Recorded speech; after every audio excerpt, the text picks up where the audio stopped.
What's going on, folks? This is Colion Noir, and welcome to another episode of CN Live. And our guest today is going to be retired U.S. Army 1st SFOD Delta combat veteran. During his service, he helped design and develop several firearms, participated in special operations missions, and was a tactics and marksmanship instructor. Since his military service, he spent years in the firearms industry as a combat marksmanship instructor and industry consultant. Please welcome my guest and Master Sergeant Larry Vickers. What's going on, Larry? Not much, brother. Thank you for having me. Oh man, anytime. I've been wanting to have you for a while now. Definitely wanted to have you on Noir, but I know with your schedule, my schedule, it's all over the place. Oh yeah, absolutely. So, just for people who don't really know too much about you, which is kind of hard to believe nowadays, talk to me a little bit about your background and kind of how you got started doing what you do. Well, it all started way back when I was a kid, and my dad gave me a .22 bolt-action rifle. And as bizarre as it sounds, that was it. I was hooked after that, and it just kind of grew. How old were you? Oh man, at that point, I would have to say probably 11 or 12 if I had to guess. It was a single-shot bolt-action rifle, and that kind of got me hooked on guns, and it just kind of grew. Decided to go into the military in the Green Beret Special Forces as a light weapons specialist. Okay. And just over time, I've absorbed as much as I could, and it's just literally like planting the seed out in the yard. I mean, that tree grew. And I kind of carried that throughout my special operations career. Gotcha. Now, for a lot of people, is it understood? Because I think for a lot of people, like when they hear about people who are in the military, they think that everyone who's in the military is like a hardcore gun nut. Absolutely, yep. Yeah, and is that actually the case? Not at all. Yeah. No. It's like anything else. You get guys that are serious into skydiving. Uh-huh. You get guys that are serious into other types of activities, and I just happen to be a gun guy. Most guys liked guns. Don't get me wrong. And most guys in special operations owned guns. But to say they were serious, hardcore gun guys, that was not really the case. Gotcha. So do you think being in the military accelerated that, versus, or do you think you would inevitably end up here anyway, in terms of just your enthusiasm for firearms? It absolutely accelerated it, because I had opportunities and there was doors opened for me that I would not normally have. And I took maximum advantage of it. So yeah, it threw fuel on the fire big time. Gotcha. So you were also involved in a pretty famous operation to rescue Kurt Muse. I wasn't sure if I was selling his last name right. Is it Muse or Mose? It's Muse. Muse. Yeah, okay. It's Muse. Mm-hmm. So during that operation, do you remember what gun you actually used? Oh, absolutely. Yeah. Yeah. As a matter of fact, if you look it up, Bravo Company did a little, highlighted some carbines. It probably goes back a couple years ago now, with like a picture and a write-up. Yeah. And it's the so-called Scud Hunter carbine is exactly the same carbine I used on Modelo Prison. Because you're only talking about, a year and a half separation. So yeah, it was a Colt. Car 15, it was actually a Model 723, and interestingly enough, the gun is in my first, the Vickers Guide AR-15 book. The gun's in there. It's in there, the one I just ordered. Yeah, bingo, the one you just ordered. So I watched a documentary about it, and I wanted to ask you, because I remember you telling me when you guys first made approach and you first landed, it was just constant shooting. And in my mind, because I'm not in any theater, I always wondered, what in your mind do you ever consider the idea of the reliability behind your platform? I mean, I'm pretty sure you do to some degree, but is it something that's even at the top of your mind whenever you're going in? Not really, and I'll tell you why. Because we had shot so much with our service weapons up to that point, and we knew them so well that if there was any questions to it or anything in the back of our mind that wouldn't have been kosher, the gun would have been swapped out, repaired, fixed. So no, that was really out of the equation. It was direct byproduct of the amount of training time and the amount of rounds we'd put down range, getting proficient with the weapon. Gotcha. Yeah, because it's something for me that I always wondered, because I see what happens a lot of times, and I'm pretty sure you do too. I think a lot of people have a misconception about, I don't want to say misconception, but I've seen just about every gun have a stoppage of some sort. Oh, sure, absolutely. And so it's for a lot of people, they get a stoppage and they're freaking out. Oh my God, what is wrong with my gun? Yeah. And me, I've shot so many guns now. When they get a stoppage, I'm like, oh, okay, all right, maybe a magazine, or maybe a round, or maybe it is the gun, and then just kind of keep it moving. So I've always wondered what kind of goes in your mind at that point. Yeah, I mean, well, one, you obviously train for immediate action drills and malfunction drills. But you're right, and let me throw something by you. Do you think that's a phenomenon that you see with the video game crowd? Because, in video games, guns never malfunction. Which is true. Right?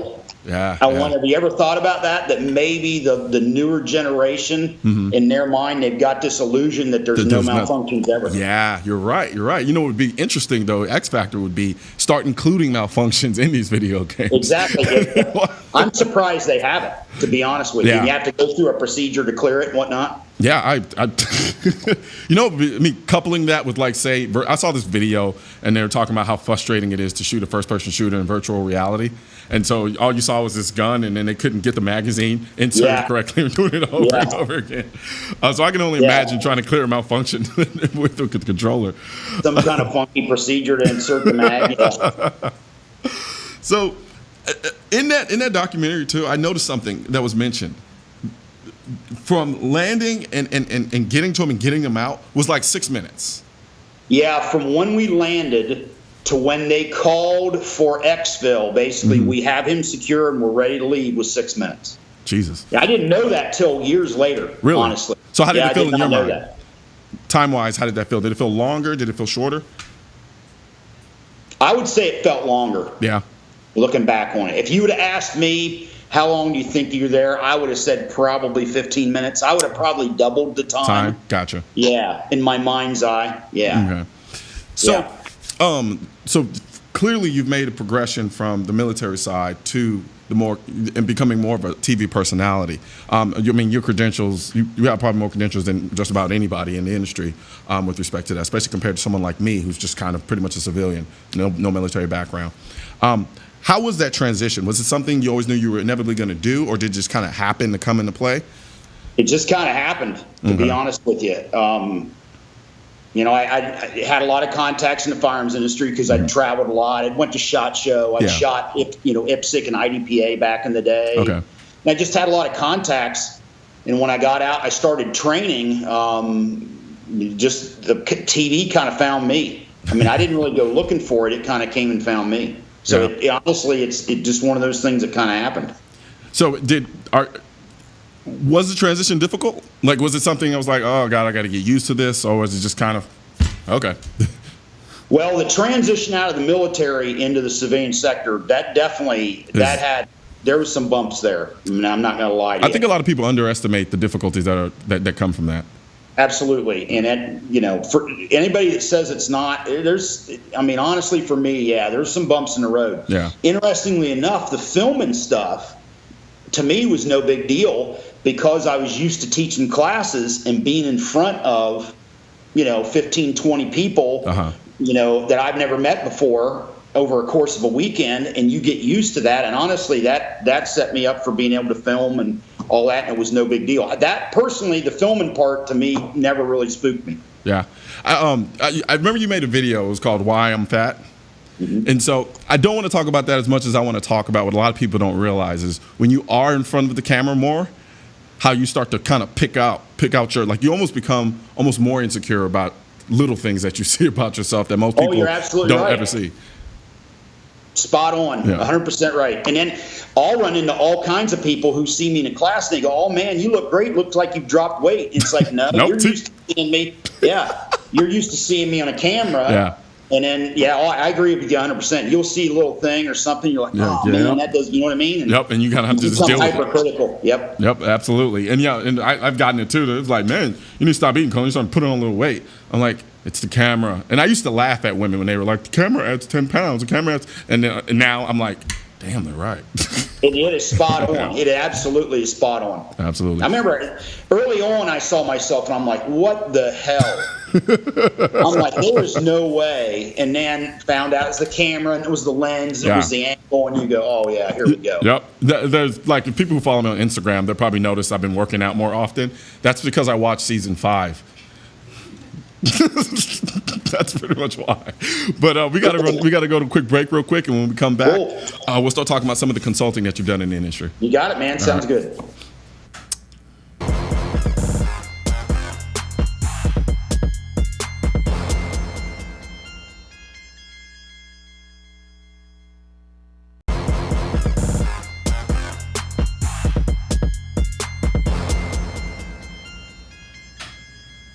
What's going on, folks? And we're back from our break, and joining us is Larry Vickers. And before we went to break, we were kind of talking about some of the consulting that you did in the industry. You kind of want to give us like a quick rundown of some of the things that you've done in the industry from a consulting standpoint? Oh man, it's been a lot, and actually, after a while, I kind of lose track of it. Started back, I was still in the Army, and went to HK to essentially kick off what eventually became the HK 416. Okay. And the push behind that was to get a shorter 5.56 M4 style rifle that would function reliably with a barrel length under 14.5 inches. Okay. That's a challenge in that gun because of the gas system. And that's where that came from. And then that's been a big success. Now, good. Anybody who knows me or follows me knows I have this unbridled love affair with the 416. I don't know why. Cool. I mean, for all intents and purposes, on the surface, it looks like every other AR. However, it doesn't to me. I've been trying to figure out why, because there are a myriad of ARs that I love, and then of course you have the unique aspects of the gun in terms of the gas system, and I don't know. I can't get over why I love that gun so much. And I was wondering if you could help me explain to the world. It was specifically built for Tier 1 special operations. That, of course, makes it a unique firearm. And then ultimately it was the gun used to kill bin Laden. So that makes it special. Yeah. I mean, that makes it a special gun no matter what. Whether you like it or hate it or you're indifferent to it, it's a special firearm for that reason alone. Now, go ahead. Sorry. Here's my thing on it. It's a great gun if you have the requirement to have a shorter barrel length than 14.5 inches, or you're in a position like the Marine Corps where you're going to be doing a lot of fully automatic fire. That piston system in the 416 has a lot of merit. Gotcha. If you're a guy that just goes out and, an average guy, and he shoots a 14.5 or 16-inch gun, it's recreational shooting, kind of overkill. They really don't need it. Yeah, it is. Yeah, and for me, a lot of it is just a bunch of intangible stuff for why I like it and why I have it set up the way that I do. I mean, I try to set it up as close as possible to the actual 416. And for me, like I said, with more kind of sentimental aspects and kind of the second nature cool in terms of it being designed for a very specific reason, a specific purpose. Absolutely. Now with the M27, what were your thoughts on that in terms of it replacing? Well, at first glance, I thought it was kind of misguided, but once I really kind of got read in on what it's about, and it's actually augmenting. The better term for it would be augmentation to the M249. Okay. And when you look at it from that perspective, it has some real merit. Okay, go a little bit deeper, because I'm kind of curious myself, because I couldn't really wrap my head around it initially. Right. Well, just like the M249 has capabilities that the M27 infantry automatic rifle doesn't have, the M27 has capabilities that the M249 doesn't have. Okay. I mean, you have the ability to take a much more precise shot, for one. I mean, you have semi-automatic and fully automatic capability with it, obviously, and it's a much lighter gun to carry. So if you need a gun that provides some fully automatic capability with almost a DMR role, I mean, it's obviously done well. The Marines I've talked to that have used it are very pleased with it. They're very happy with it. I think a lot of people's first kind of step back is like just from the sheer ability to put down a wall of fire, more or less. You're running a belt-fed gun versus a magazine. Right. And what would you say to people who are kind of like, that makes absolutely no sense? It's like you go from a belt-fed gun where you can carry tons and tons and tons of rounds to something that's a little bit more limited.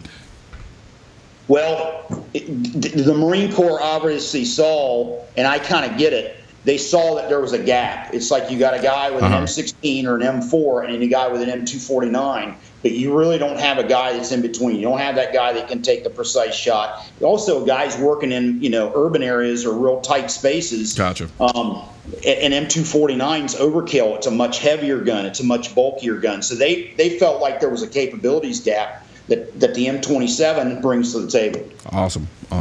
So were you also involved with the development of the HK45? Yeah, I sure was. Okay. What it was, where that started was, back in the day, I had talked to HK about making a 1911. About, hey, I felt like they could make one and make some changes and do this and do that. It never made it off paper. Okay. I'll be honest with you. It would have been a good gun, but it would have been an expensive gun. I mean, an all steel made HK German 1911 would have been a very expensive gun. Okay. So, but I started looking at it, and I was talking to my good friend Ken Hackathorn, and I said, why don't we look kind of in their wheelhouse and look at them tweaking products they have or kind of modifying some stuff and kind of bringing an enhanced 45 ACP pistol out on the market that kind of fills that niche. So that's where the HK45 came from. It's kind of, honestly, it's a blend of the USP and the P2000, the HK P2000. Absolutely. That's exactly what it is. Okay. I actually run, for my home defense pistol, it's an HK45 tactical. Right now I'm thinking about going back down to the HK45C and fitting it with a suppressor. From your just personal opinion, from a home defense standpoint, do you think that's a good home defense pistol setup? Oh, sure. I'll be honest with you. The HK45 is a superb 45 ACP pistol. I mean, they're outstanding guns. I'm fans of them. I tell everybody, for a full-size, duty-grade, out-of-the-box 45 ACP pistol, man, they are hard to beat. Yeah, no, they're super accurate, as I'm sure you know. Yep. And they're super reliable. They're good guns, man. They're really good guns. Yeah, I love mine to death, which is why it sits next to me right by the bed every night. So what other guns that have you been intricately a part of in terms of development that I'm not aware of? Well, I've given input all over the place. At different times, helping people like my friends at Wilson Combat and whatnot.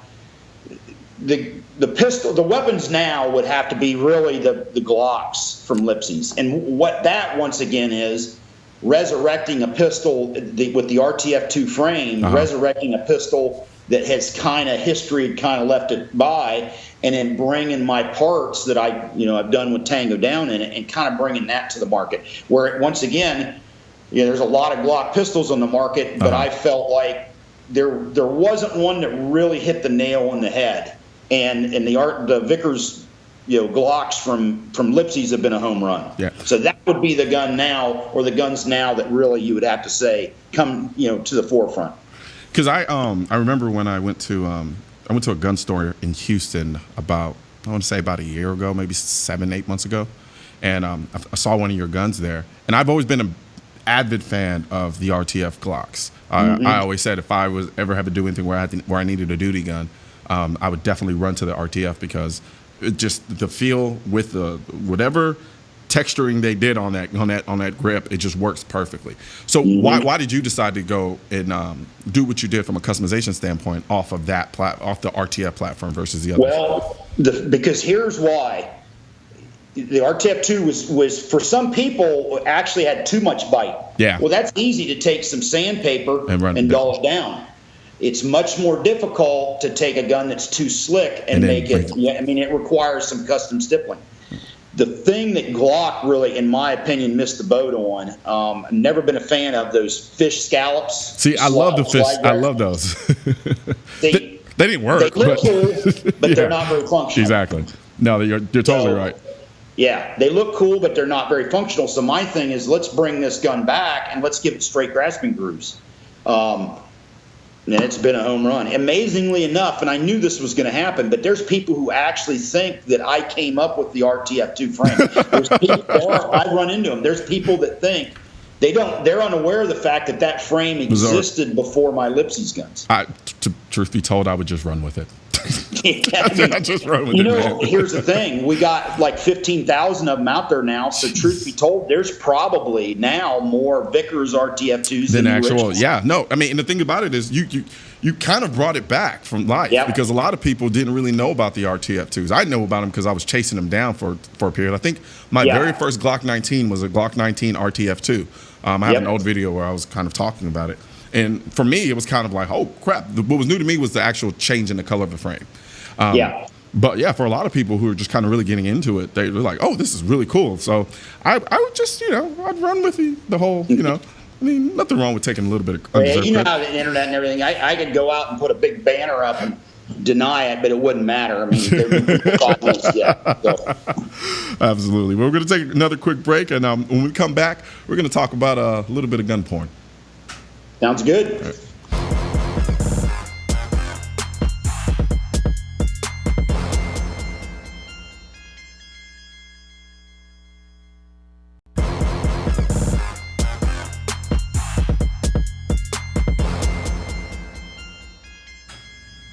And we're back with Larry Vickers.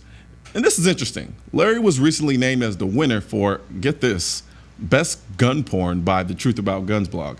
And I must humbly admit, that I was named as an honorable mention. So let's check out a side-by-side for a minute.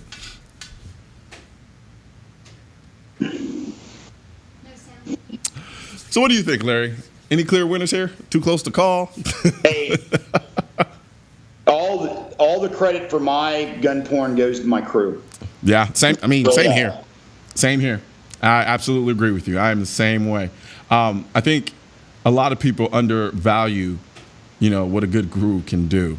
Because to think that you or I can do all of this by ourselves is just asinine. No way. Yeah, no way. No way.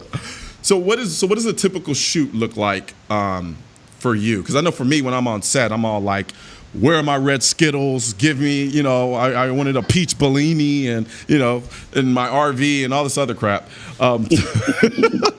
So what is life like for you whenever you're filming? It's pretty flexible.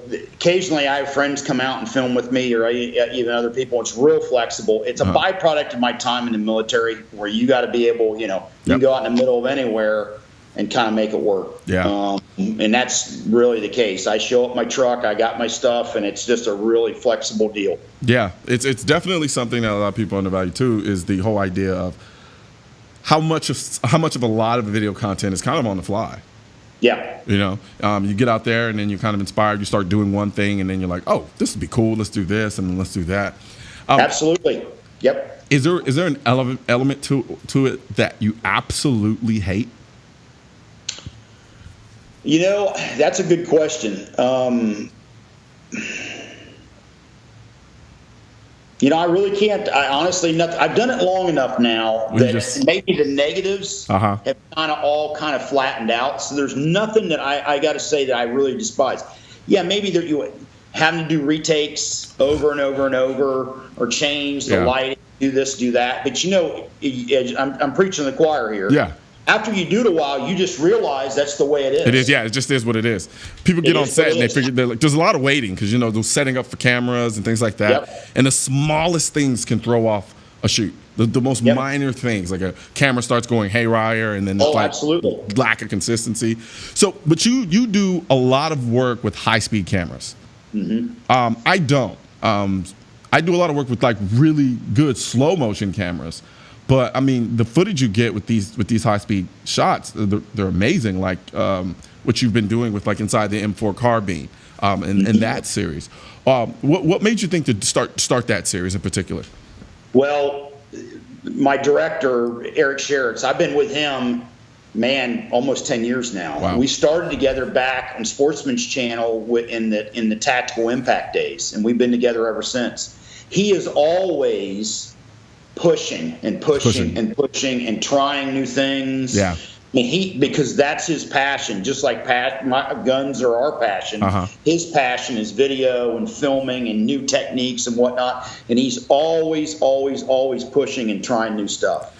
Now, do you ever find yourself, it's like, for instance, I know sometimes we'll be on set and we'll be shooting, and for all intents and purposes, my directors and producers are the same way. They're always trying to find a new way to shoot, because we are severely limited because basically we're talking about guns here and we're shooting. So, there's always that safety component. There's always the limitations of angles, and I can't walk down Main Street with a gun in my hand. Well, right. I'm in Texas. I technically can, but I can't just set a gun out on counter somewhere in the middle of broad daylight and then film it in a certain kind of way. We're kind of restricted in that regard.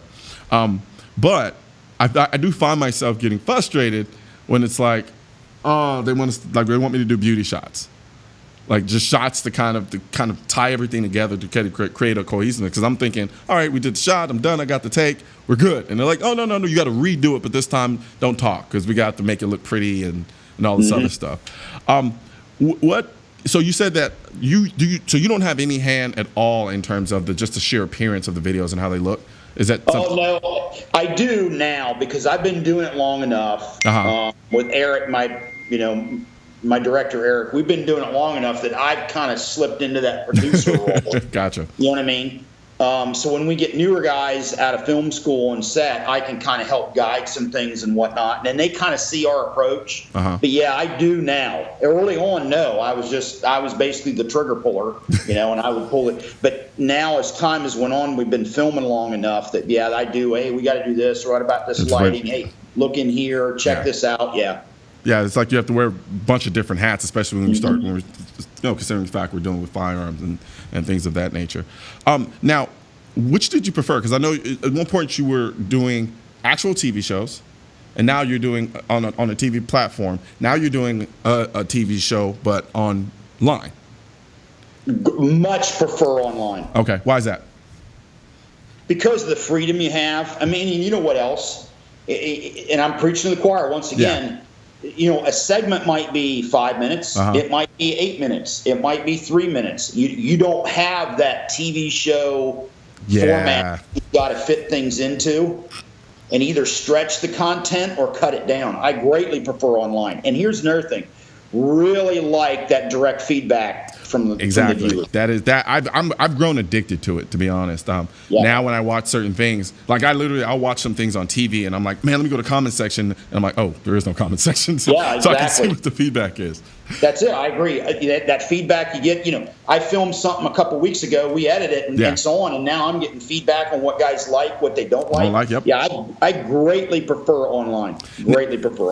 Now, do you feel that there's a bit of an added, because the consumption level online is so incredibly high now. It's just like one after the other, after the other, after the other. Do you feel any pressure to constantly be producing? Now, I'm asking you the question with my answer already in mind, but do you feel any of that pressure at all? Absolutely. Yeah.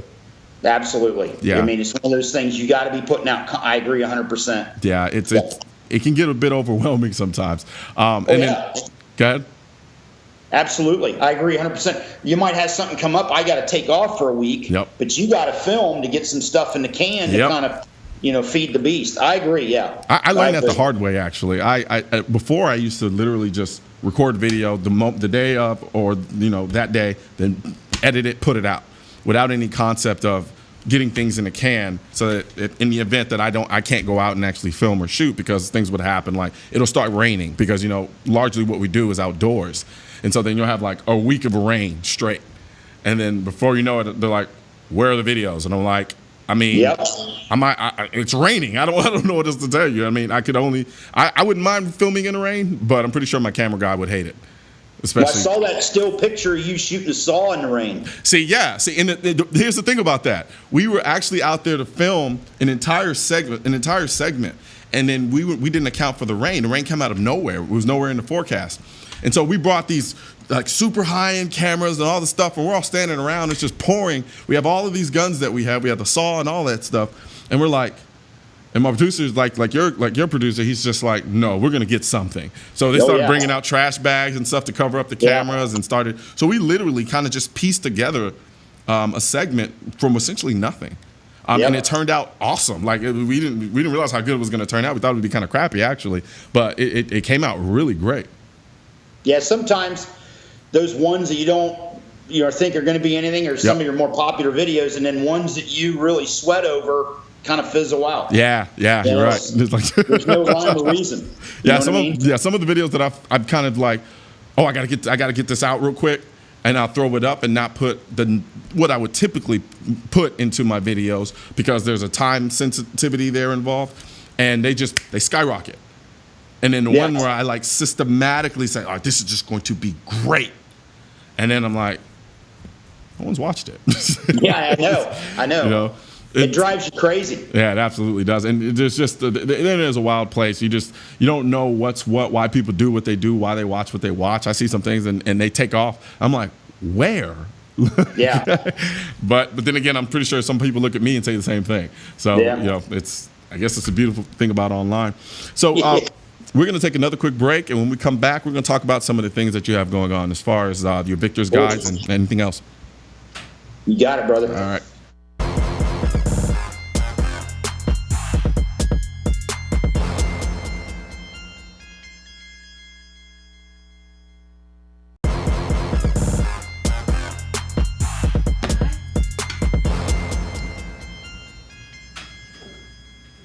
What's going on, folks? And we're back.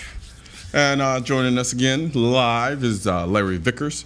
And before we went to break, we were kind of mentioning about some of the projects that you had going on. You started this series initially with the 1911, and now available for purchase is the AR-15. So for people who don't know too much about this coffee table book series, kind of break it down for them and explain what kind of started all of this. Well, my buddy Ken Hackathorn, mentioned a while back. He said, "Larry, you ought to think about doing a series of coffee table books." Mm-hmm.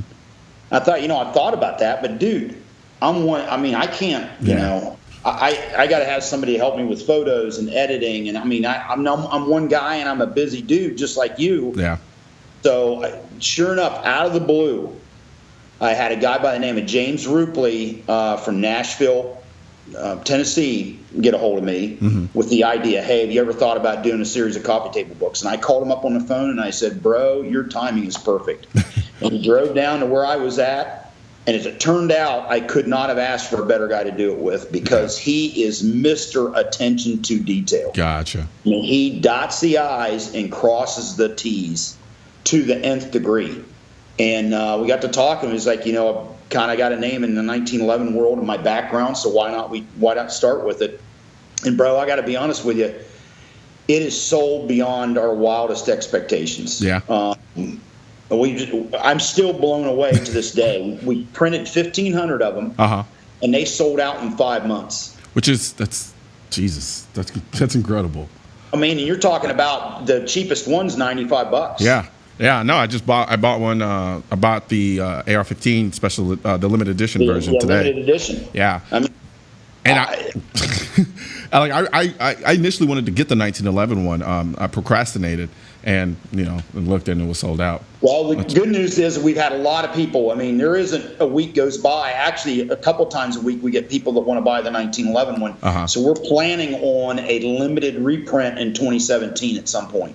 Gotcha. So if you stay dialed into the Vickers Guide newsletter, vickersguide.com newsletter, you'll know when it's coming out. It's one of the reasons why I wanted to get it, because that idea had crossed my mind too. I just knew I just didn't have the logistics in place to do something like that. But I personally got it because I wanted it to serve as a gateway. I think a lot of people, I think we even do it too. We relegate the firearm into this kind of space of only utility, and which is understandable. However, I think a coffee table book, especially this particular coffee table book, sitting in my living room, when I have guests that come over, because, not everybody I know is pro-gun.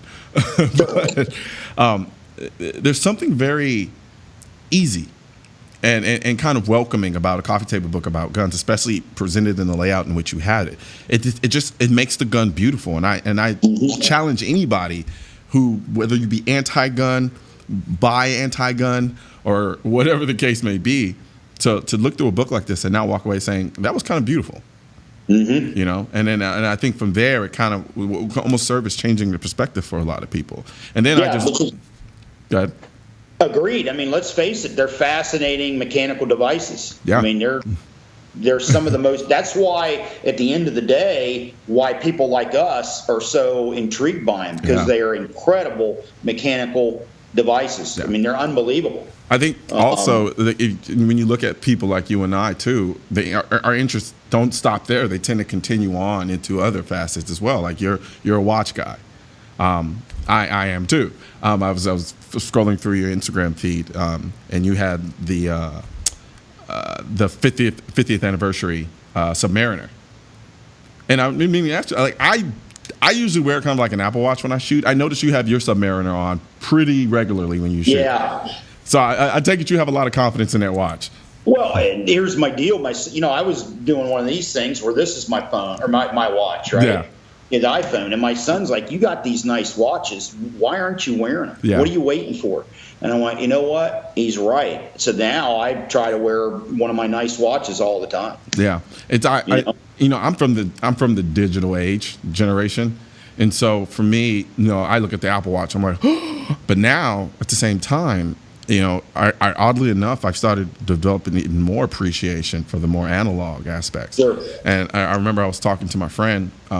We were talking about the GMT, and with the GMT, you can keep the multiple time zones, and then you also have I forgot which one it was. God, the name escapes me. But I was like, and he was like, "Man, it's crazy how high tech these watches are." And I was like, "That's actually kind of low tech." And he's like, "No, think about it. These are mechanical functions that are actually able to manage the time in the way that they do, versus something like an Apple Watch, which inevitably will die at some point, or like the battery will run out. But I mean, the mechanical watch, technically speaking, can run forever." Yeah, I agree. And you bring up an interesting point. I've yet to meet a guy who's a serious gun guy that isn't at least a watch guy on some level, and also at least a car guy on some level. You do not want to get me talking cars. Oh man, I'm telling you, we will be here all day. Yeah. But you got me talking cars, so now we're going to talk cars. Yeah, I mean, those three go together. Yeah. Those three go together. If a gun guy is bare minimum a watch guy to some degree, and a bare minimum a car guy to some degree. They go together. Absolutely. Now, what from an automotive perspective, what tends to be your preference? I tell you, man, I've really gotten to the point where I'm very impressed by the overall quality, presentation, and really their approach to Porsche. Really? I've really turned into a Porsche guy. Yeah. I'm torn. I love Porsche. They're great cars. They're almost too good. And I think that's the problem. I think it kind of loses some elements of personality. No, they're so clinical. They're so good. It's just there's no imperfection there, which I love. But I think I'm one of those weirdos who kind of likes little quirks. Sure, yeah. Like, something the car does that kind of annoys you, but you kind of like it at the same time. Yeah, I mean, it gives it personality. Exactly. So yeah, but I can definitely, like, good friend Lasorte, he drives a Porsche and he never stops talking about it. Talks about it all the time, actually. Yeah. But it is definitely a car that now, if you were going to liken a particular car company to a gun company, if we were to start talking some of the major brands in the gun industry to some of the major automotive brands, how would you start lining those up? No, that's a good question. My buddy Ken Hackathorn brought up, Ruger and Dodge, or Ruger and Chrysler, Smith and Wesson and Ford. I'll give you that. And General Motors, or GM, Chevrolet and Colt. Okay. I mean, and you know what? I remember he told me that. I bet you it's been 20 years ago. Yeah. And I remember at the time kind of thinking about it, and then as time went on, I think he's spot on. Those three, I think that they would mirror each other spot on. Yep, I absolutely agree. Who would be Porsche, though? The closest brand to Porsche would be HK. I think so, too. Now, I do flirt back and forth with SIG and HK. No? Here's my call. Personal opinion. I would call HK the equivalent to Porsche, but actually, to be brutally honest, Porsche is on a different level than HQ. Yeah, I agree. I And absolutely you know what agree. I'm talking about. Yep, absolutely. Sure do. It's kind of which one is closest to being the equivalent. Yeah. I do believe Porsche is kind of in its own realm. Yeah. To be honest, like I said, they've mastered what they do so well. You really, honestly, it's kind of in its own little. I agree 100%, and you're right. It's almost like clinical. Yeah. I mean, and they're obsessive. Yeah. Yeah. Well, man, it's been a blast, man. I really thoroughly enjoyed this conversation, and I hope that you join us again at some point. Absolutely, bro. I loved it. Yes, sir. Absolutely. Great Had a time. blast, man. Well, you take care, and if you haven't already, be sure to go online and order your AR-15 coffee table book. I've ordered mine, so do what I do, and do it as I say. Thanks very much, Larry. Thanks, man. All right, you take care. All right, I'm Colion Noir, and that was another episode of Seeing Live, and I'm out.